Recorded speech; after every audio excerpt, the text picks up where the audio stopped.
नमस्कार मित्रों, स्वागत है हमारे चैनल पर।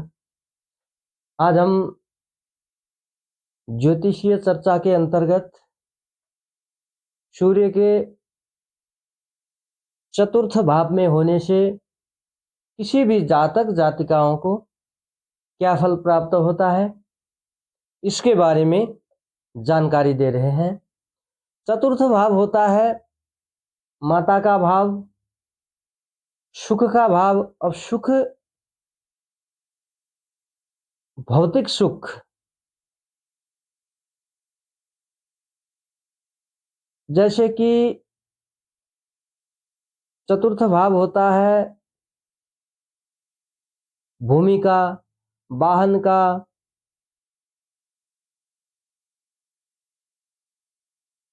इत्यादि सुखों का। जितने भी भौतिक सुख हैं वह सभी सुख चतुर्थ भाव से रिलेटेड होते हैं। तो माता का भाव भी है चतुर्थ भाव। अब चतुर्थ भाव कैसे दिखा जाएगा? यह लग्न है, प्रथम भाव, द्वितीय भाव, तृतीय भाव एवं चतुर्थ भाव। तो आज हम इस चतुर्थ भाव में यदि सूर्य देव है, यहाँ पे सूर्य लिखा हो, तो सूर्य देव कैसा फल देंगे जातक जातिकाओं के, इसके बारे में जानकारी देते हैं। आइए अब बिना किसी इधर उधर की बातें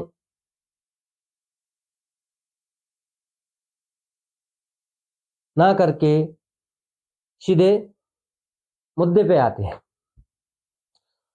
अब यहाँ चतुर्थ भाव के सूर्य जो हैं, यदि किसी भी जातक जातिकाओं के चतुर्थ भाव में सूर्य देव हो तो वह जातक जातिका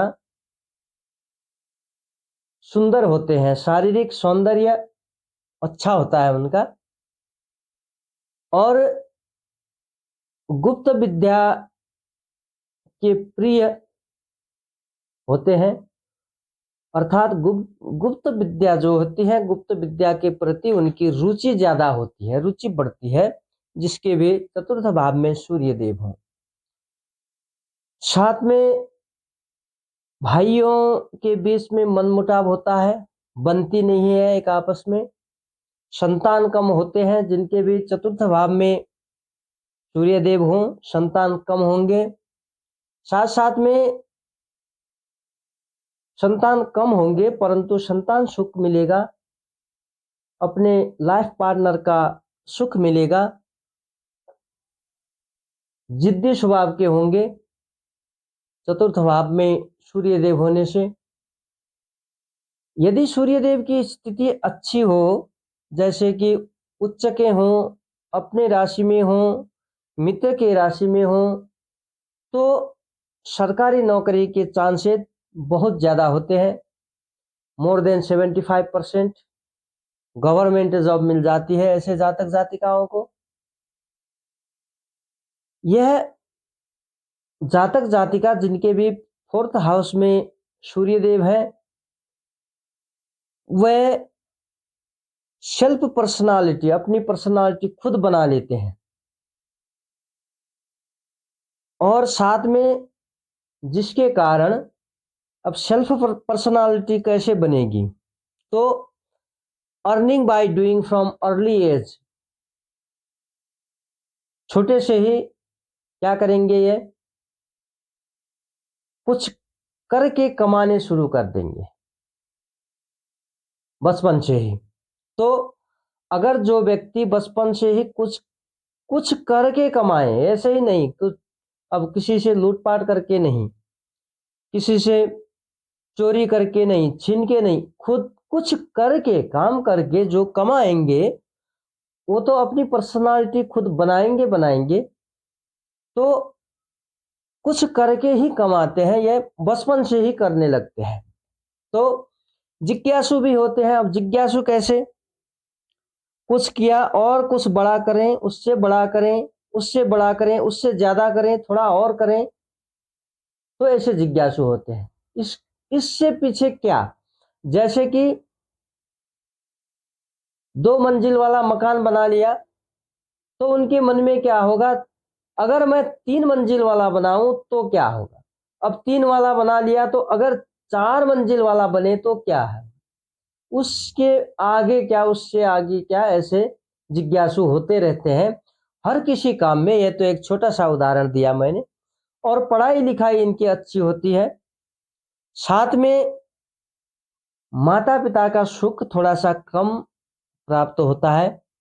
जिन भी जातक जातिकाओं के चतुर्थ भाव में सूर्यदेव हों, अब यह जो है सूर्य की स्थिति में डिपेंड होगा कि क्वांटिटी कितना मिलेगा इसका। चतुर्थ भाव के सूर्यदेव जो भी यहाँ पे कहे गए हैं, अब यह जो है चिंताग्रस्त होते हैं। चिंताग्रस्त इसलिए होते हैं सूर्यदेव चतुर्थ भाव में होने से। यह चतुर्थ भाव जो है चंद्रमा का भाव माना जाता है। काल पुरुष की कुंडली में यह चतुर्थ भाव जो है चंद्रदेव का है। अगर चंद्रदेव और सूर्यदेव एक ही साथ में हो गए तो वहां पे चंद्रदेव क्या हो गए? अस्त हो गए, अमावस हो गई। तो अमावस होने से मन अशांत रहता है, जिसके कारण चिंताग्रस्त रहते हैं चतुर्थ भाव में सूर्यदेव होने के कारण। अब इसी इसमें केवल इसी में डिपेंड नहीं होना है, उसके लिए चंद्रदेव की स्थिति भी देखनी है। यदि चंद्रदेव अच्छे स्थिति में है तो ऐसा नहीं होगा। चंद्रदेव दोनों देखने, एक तो काल पुरुष की कुंडली के हिसाब से देखना होगा हमें, और दूसरा जो है वर्तमान कुंडली, जातक जातिकाओं की कुंडली के आधार पर। यदि यहाँ पे चंद्रमा की स्थिति अच्छी होगी तो ज्यादा चिंताग्रस्त नहीं होगा, मन में जो है तनाव नहीं होगा, टेंशन नहीं होगा, इतना चिंता ज्यादा नहीं होगा। अगर काल पुरुष की कुंडली में जैसा है वैसा ही ठीक वही यहाँ चंद्रदेव भी यहीं बैठ गए, यहीं चंद्रदेव भी बैठ गए, तो 100% गारंटी है कि उस जातक का क्या होगा? मन में चिंता होगा ही होगा, तनाव होगा ही होगा, मन में चिंता होगा, चिंताग्रस्त होगा वो और इसमें भी देखिए साथ साथ में यदि चंद्रदेव भी नीच के हो जाएं, राहु के साथ बैठ जाए यहाँ, फिर तो बहुत मन अशांत होता है। यदि चंद्रदेव और सूर्यदेव दोनों पीड़ित हो गए, यहाँ राहु भी बैठ गए,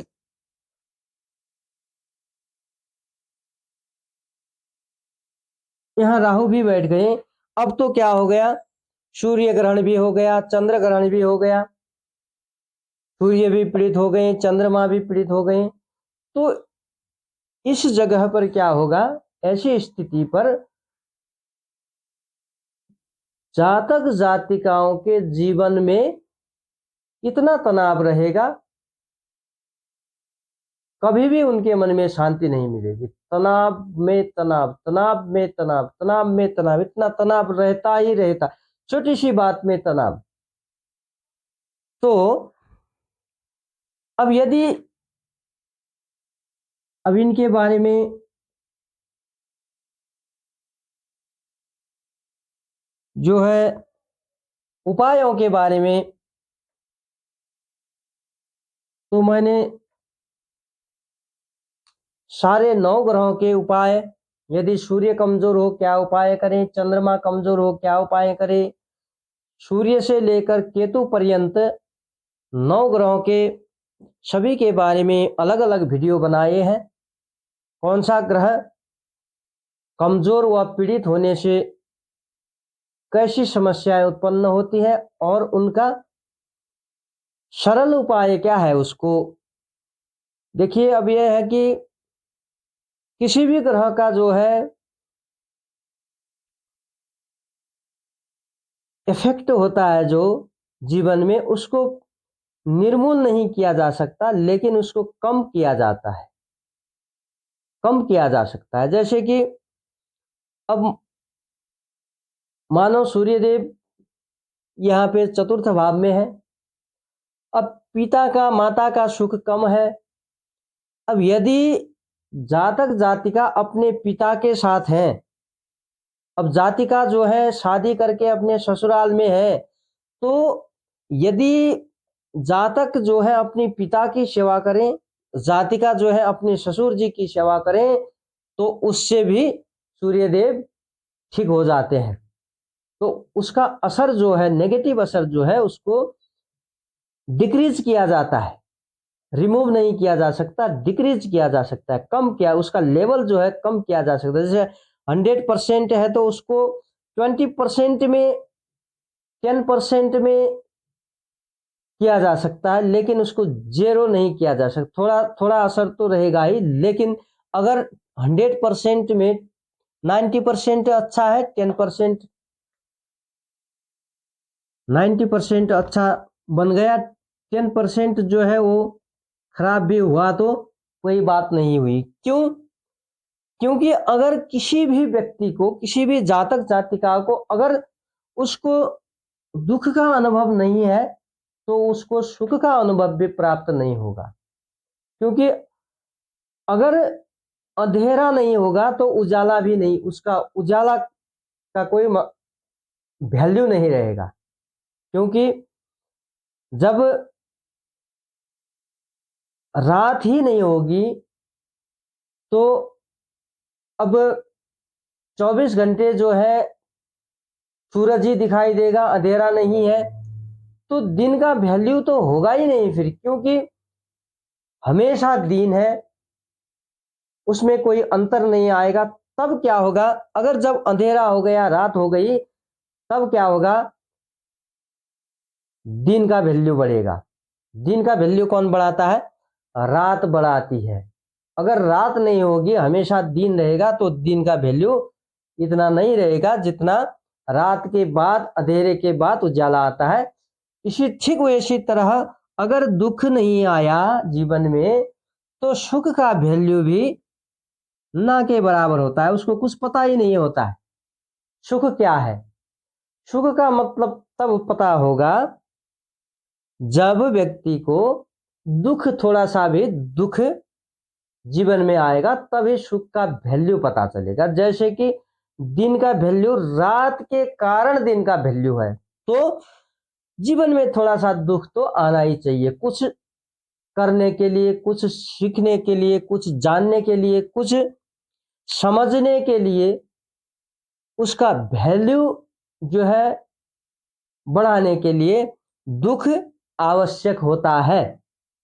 जैसे कि अब कोई व्यक्ति कभी उसको दुख हुआ ही नहीं, तो उसको सुख का भी कोई वैल्यू पता नहीं चलेगा। उसको तब सुख का वैल्यू पता चलेगा जब उसको दुख लगेगा, दुख आएगा उसके जीवन में। दुख न आने से, कष्ट न आने से सुख का कोई औचित्य नहीं होता है। अतः 10% खराब होने से कोई हानि नहीं है, 90% ठीक कर सकते हैं। यह किसी भी ग्रह को हम, जो ज्योतिषीय उपाय होते हैं, उनसे यह किया जा सकता है। अब यह जो है, इतना जो है चतुर्थ भाव के सूर्यदेव जो जीवन में देते हैं, सूर्यदेव की स्थिति को हमें देखना है। देखिए सूर्यदेव की डिग्री किस राशि पर है, चतुर्थ भाव में किसके साथ बैठे हैं, दृष्टि किस किस ग्रह की दृष्टि है सूर्यदेव पे, खराब ग्रहों की दृष्टि है, मित्र ग्रहों की, शत्रु ग्रहों की, किसकी दृष्टि है, कोई योग बना रहे हैं, अच्छा योग, बुरा योग बना रहे हैं, सूर्यदेव किस भाव के मालिक हैं, यह सब देखकर ही हमें प्रेडिक्शन, फलादेश जो है करना चाहिए। तो मित्रों, आज के लिए चतुर्थ भाव के बारे में जानकारी दी।